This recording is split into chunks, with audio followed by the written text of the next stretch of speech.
చీరలు దేనికి కొందో నాకు అర్థం కాదు. ఎప్పుడు వెళ్ళినా నైటీని. సార్ జస్ట్ మా ఇంట్లో ఎన్నో ఉండదు సార్, ఒక 500 దాకా ఉంటే అంతే సార్.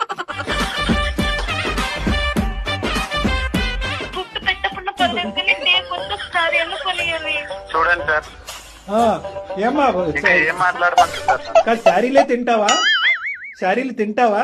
అతను ప్రేమగా చూసి నీకు కొనిస్తున్నాడు, అతను నువ్వేం ఉద్ధరిస్తున్నావు? ఎప్పుడొచ్చినా నీ నైటీయే కదా అతను కనిపించేది.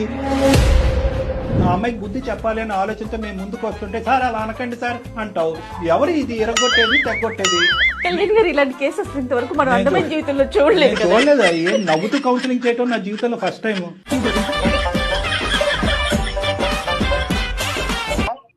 హలో అసలు ఎక్కడికి వెళ్ళావా సార్? బ్లౌజ్ కావట్లేదు, వచ్చేస్తావనే కదా నేను తీసుకొచ్చింది. పక్కనే ఉన్నాను. హలో, నేను 2 నిమిషాలు లైన్ లో సార్.